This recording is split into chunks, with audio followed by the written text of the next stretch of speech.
So I have some issues with the Micaiah duo unit, but no, it's not all for the reasons you would expect.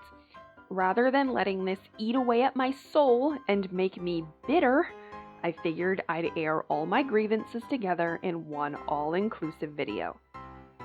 It will be split up into parts with links to each part in the description. The whole point is to talk about how the duo unit completely misses the mark when it comes to Sothe's and Micaiah's individual characters and their relationship as a whole. In part 1, I'll explain Sothe and Micaiah's relationship as it's presented in Radiant Dawn. I've included some potential controversies as a way to show the different ways the ship is presented. See part 2. In part 2, I can explain what I have lovingly dubbed the Camilla syndrome, or when Faye blows a single aspect of a character out of proportion, and how that has adversely affected Micaiah and Sothe. In part 3, I'll dig into all of the relevant heroes' passages from every Micaiah and Sothe up until this point, and talk about which ones represent them well, and which ones don't. In part 4, I'm just gonna complain, but at this point I think I'm justified at that. Sothe and Micaiah are the person that the other trusts most. Sothe is very protective of Micaiah because she left him behind during the events of Path of Radiance. There are many points in the game where Micaiah encourages Sothe to defect from Dayan and go fight for what he thinks is right, but his responses are always that he will remain with her no matter what. Micaiah, in turn, trusts Sothe with her secrets. He is the only Bjork that she has told about her brand, and she tells him and no one else when her foresight starts to fade. It is clear that they are very special to each other, even from a gameplay standpoint.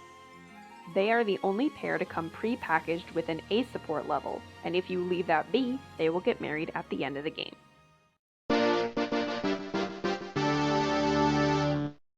Neither Micaiah nor Sothe has a canon age. They have what are called apparent ages listed in the Tellius Recollection 2 book, which just means that the look or design of their character should match that specific age. Micaiah is designed to look like she's 15, however, we know that she isn't. In fact, she has looked the same since her first meeting with Sothe. The best marker for her age that we have is the Serenus Massacre, where the line of the Apostle is thought to be wiped out. She was probably very young when this happened because she says that her first memories are of the woman who took care of her and taught her about her brand. That would make Micaiah around 23 to 25 years old at the time of Radiant Dawn. Sothe's apparent age is 17. Micaiah claims she met Sothe over 10 years ago, which would make them about 7, give or take, and about 13 to 15 when they met.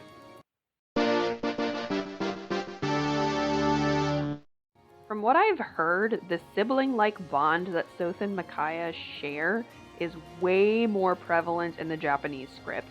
In the Western localization, this is brought up exactly once. One time.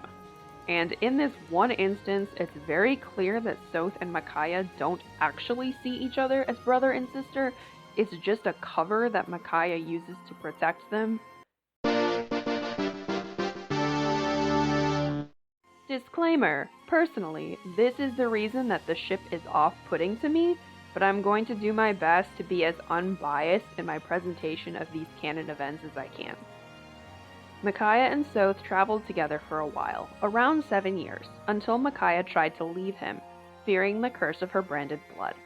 Then, Sothe joined up with Ike, learning from him and the members of his army.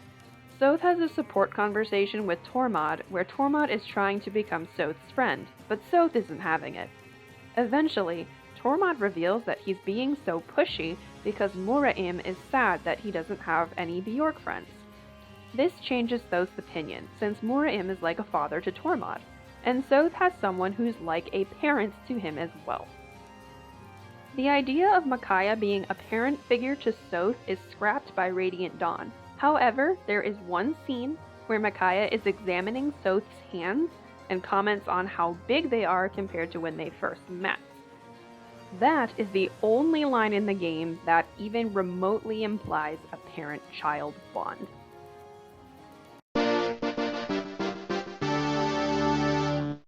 Okay, so basically my conclusion is please don't call this ship incest. I saw a lot of that on Twitter. It's not. Sothe and Micaiah aren't related by blood. It's on your head if you want to get into discourse or discussion with people about age gaps, or if she is a parent figure to him or not. Really, when push comes to shove though, the controversial elements are small and scattered throughout the two games. Please don't cancel the ship without concrete evidence. However, you are allowed to personally like or dislike it for whatever reason you want. Sothe and Micaiah in Radiant Dawn are presented as a bond that is formed on mutual trust, and that they will stick together no matter what. That is what their relationship is about, not these other elements. Until I have lovingly nicknamed the phenomenon where a character, relationship, or even game premise is deep and complex in its original state, but is watered down to one potentially problematic aspect in all supplemental material, the Camilla syndrome. In Fire Emblem Fates, Camilla is a doting motherly character. Because she wasn't shown love as a child, she grows a fierce attachment to her siblings and wants to protect them at all costs. She even adopts 11 children in her solo ending. Unfortunately, in every incarnation after, Camilla is reduced to possibly the worst aspect of her character, Corin. Micaiah and Sothe receive the same treatment. While their relationship is one formed on mutual dependency and trust, its portrayal in Fire Emblem Heroes focuses on its two worst aspects: overusing the brother-sister bond they have, and constantly reminding us of how much Sothe has grown since they first met. The localization did not draw much attention to either of these aspects of their relationship, so it was much more believable and enjoyable. But it's hard to enjoy what they had in Radiant Dawn when all of this is shoved in our faces constantly in Heroes. This is kind of a side note, but for some reason there are a plethora of lines in Heroes that are about Micaiah's clothes. I don't remember her ever being self-conscious, tripping, or anything of the sort in Radiant Dawn, but they expanded on this to cover most of her alts.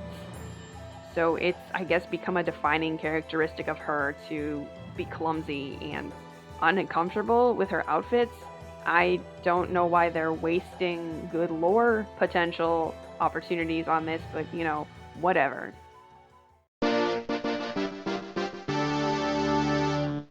In my opinion, part of the key to understanding these heroes is figuring out where exactly in the timeline they're from. That way you can compare the characteristics to what you would expect from that point in time.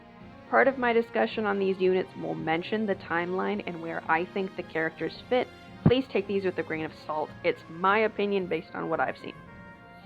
First, we're going to look at original Micaiah. She is very clearly taken before the events of Radiant Dawn. She says in her level 40 quote that she's separated from her brother right now. Ironically, she calls Sothe her brother more times in this conversation than she does in the entirety of the localized Radiant Dawn script. There isn't much else of note. She has a voice line that could be about Sothe, but it doesn't add anything new, just that she doesn't want to lose him. In my opinion, original Sothe showcases the best of his and Micaiah's relationship. I probably should have started this video with his level 40 conversation, but I'm already 1500 words in and I don't want to change it at this point. For real though, I don't think I can explain their bond better than Sothe does. They trust each other completely. They are each other's family. Sothe promises he will protect Micaiah no matter what. There is practically nothing of note in Hoshiden Festival Micaiah's lines, but she does have a cute castle line where she says that Sothe would be a better dancer than her. That's rather cute. Okay, this isn't important to this video, but this is the first Micaiah to mention Peleus, and that's very good. I hope Intelligent Systems continues that. The fact that Micaiah calls Peleus Prince, coupled with a line from her Meet the Heroes page, implies that this is from after a first run of Radiant Dawn, so that's where this one fits in the timeline. She mentions in a voice line that Sothe is her constant companion that keeps her safe. This is in line with what the original Sothe says, and it's nice that they finally dropped the brother thing, which makes sense given that it's a Micaiah that comes from the end of the game.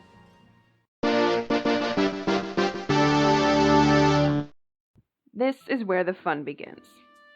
Disclaimer, things are about to get really salty up in here. The duo conversation begins with an introduction implying that Micaiah is having trouble walking in her new dress, and Sothe is so nervous that he's speed-walking ahead of her. Then she says a couple lines about how much he's grown. It has the "I no longer see you as a child" vibe. Sothe insists that Micaiah is the one he wants to protect, but since Micaiah was leading into something romantic earlier, she shuts him down immediately. There's some denial happening. Sothe just wants to stay with Micaiah no matter what. That aspect is the same as always. His dismissal of marriage kind of rubs me the wrong way because it seems like it's highlighting his immaturity, and that would actually fit well with Micaiah's line about them waiting to get married, but it contradicts what she said earlier about Sothe seeming like someone who's fit to take care of someone else. The conversation is kind of all over the place. Micaiah is like, "Haha, you've grown up so much, Sothe," but when he's like, "Okay, then marry me," she's like, no thanks. Or, wait, later, not yet. They seem much more mature in their other incarnations, which is pretty silly, because based on the attire, and on a line that Micaiah says about Sothe being scolded by Yoon, this Sothe and Micaiah are from at least part 4 of Radiant Dawn, if not even later. The only time where they were ever awkward around each other during this part was that one small instance in the A support locked base conversation, and they were only uncomfortable because Ike showed up during their intimate moment. This whole conversation paints Sothe as immature, and Micaiah as indecisive and kind of mean. I don't think it does justice to either of their characters, and it definitely doesn't show the mutual trust that their relationship is built on. I like this conversation much better than the duo one. It starts off much the same as the duo in that it doesn't have much in the way of importance. Micaiah fixes Sothe's collar and he's mesmerized by the smell of her flowers. At least I'm hoping that I can take that line at face value and I don't have to think about anything else. Sothe asserts that he will always be at Micaiah's side, and she thanks him for everything, saying that even if they're apart, they are together in her heart.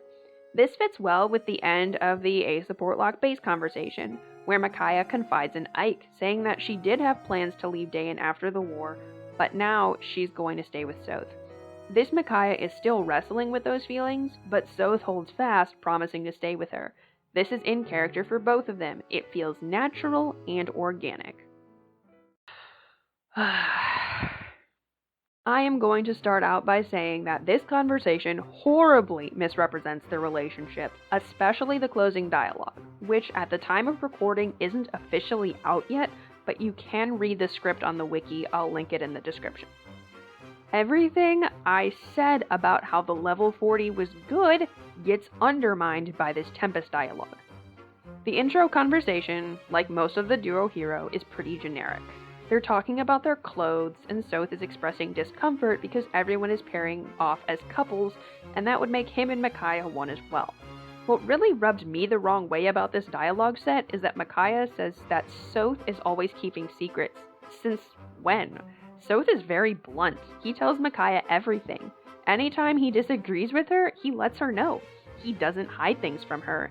Micaiah is the one that used to keep her heritage a secret, but since then, we see her trusting Sothe with information that no one else knows, like when her foresight is failing. Trust is so integral to Sothe and Micaiah's bond that it feels extremely out of place to have a line where Micaiah is laughing it off that Sothe isn't telling her something. It just doesn't fit their characters. But that isn't even the part that gets me. It's the second part. I mentioned before in this level 40 conversation that Micaiah mentions the possibility that she and Sothe will be separated again. That's a direct reference to that base conversation. Sothe doesn't even consider the fact that he and Micaiah could separate. He is constantly assuring her that he will remain at her side no matter what. Why is he worried about this? It's very out of character for him.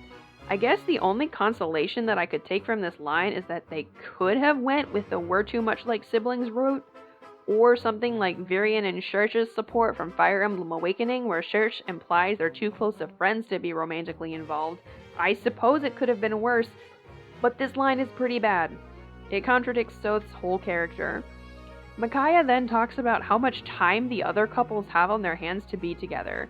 And that means that any possibility that Sothe and Micaiah were previously talking about Micaiah's extended lifespan and the fact that they would be separated when Sothe dies, that's immediately thrown out the window. Micaiah and Sothe will have longer than most to be together, romantically. So if it's not based on the fact that Sothe will probably die before Micaiah, and it can't be based on anything else, really, because Sothe is not planning on leaving Micaiah's side ever. Why?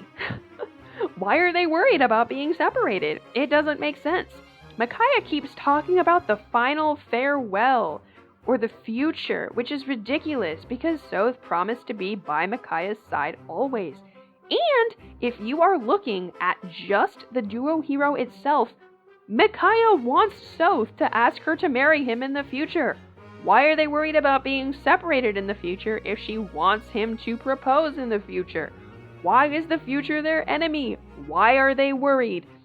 Please, if you understand this Tempest trial better than I do, explain it to me. It just seems like such a mess right now. And with that, I've covered pretty much all of the information we've got pertaining to Micaiah and Sothe in Fire Emblem Heroes up until this point. You are still allowed to like or dislike the new unit for whatever reason you want to. I'm not going to stop you. However, this video essay pretty much outlines why I don't like it and why it does a great disservice to both of their characters. Micaiah and Sothe, this bond of trust is super undermined by the Camillization of their brother-sister-like familial bonds, and by just the inconsistencies at the presentation of their characters.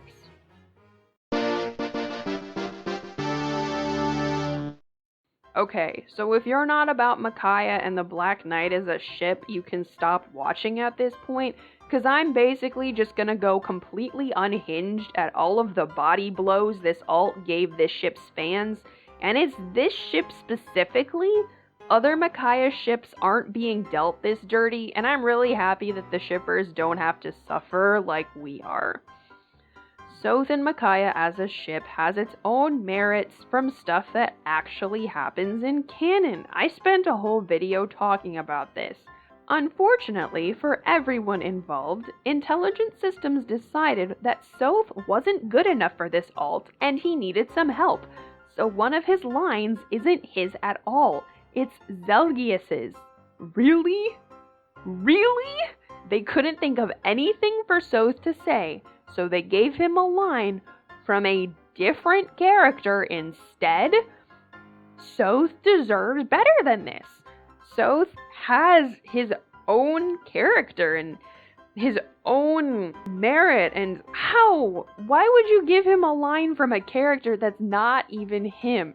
I don't understand. There are other lines that are not exclusive to Zelgius that this duo alt has, but they still deal a low blow anyway from the context alone. One of Micaiah's special trigger quotes is, "I want you by my side," something that Sothe says to Micaiah often in this alt. It's also something that she says about Sothe to Ike in that A support base conversation in Radiant Dawn. But it is also something that Yoon would have said about the Black Knight one chapter before that base conversation if the game didn't glitch in the West. With the clear romantic connotation that these lines have about Sothe in Radiant Dawn and now in this duo alt, I think I'm allowed to interpret Yoon's line as romantically charged. I think they've given me the right to do that. Another line is the duo activation quote, "Take my hand." Again, this is a rather generic line. It's even one of Raphael's turn actions, and he's from this same banner. However, I think it's worth noting that if you Control F and search the Radiant Dawn script with "Take my hand," you will find exactly one instance. That's right, it's something the Black Knight says to Micaiah. You know, and maybe I wouldn't have minded this one so much if I hadn't been extremely in tune with my inner love for my OTP from the line that was literally copied. The very last thing that's not actually important, but it just kind of drove the last nail into my coffin, was that horrid Tempest trial dialogue. Sothe is never shown worrying about being separated from Micaiah. But do you know who is regularly separated from Micaiah? Yeah, the Black Knight. I'm going to be that guy and say that most of Sothe's lines make absolute sense if you read them through the lens of the Black Knight. The Black Knight keeps secrets from Micaiah, and she from him, so that line would make sense. And finally, if this is indeed a Micaiah from Part 4 or the endgame of Radiant Dawn, she knows that she doesn't have a lot of time to spend with the Black Knight because he's gonna die. And he knows that he doesn't have a lot of time to spend with her because he's gonna die, or he knows that, judgment is about to be passed and whatnot. It makes way more sense as a Tempest trial about them than it does a Tempest trial about Sothe. And before you say, well, just put someone else's head over it, it all makes sense every time. No, it won't. Like, if you put Peleus's head over top of that, it's not gonna make sense. Like, you wouldn't be able to have that same connection because while Peleus does keep secrets from Micaiah, they don't have that worry that they're gonna be separated. Like, that's not something that defines their relationship, right? If you picked, like, other people, it wouldn't work. But if you pick the Black Knight, it works perfectly. This part is unscripted, I'm just rambling, but like, the dialogue shouldn't make sense from the perspective of a different person. These should be written in a way that it's unique to these two characters, and anything else is a disservice to them. So, I don't care if you think that, well, this was totally in character for Sothe to say all these things, and it was totally in character for Micaiah to say all these things. Good for you, good for them. But I think it does a disservice to both of them if you can slap someone else's head on Sothe and have the conversation still make sense. That means that this isn't bringing us any new information about Sothe or any look into his character, and I think that that's a disservice to him, and it is a disservice as well to the Black Knight. At least the unit is busted. Thanks for letting me vent about the duo unit. I love Micaiah, I love Sothe, and I just wish that intelligent systems wouldn't keep doing them dirty. I'll see you all in about 6 months when I finally finish that Death Knight video.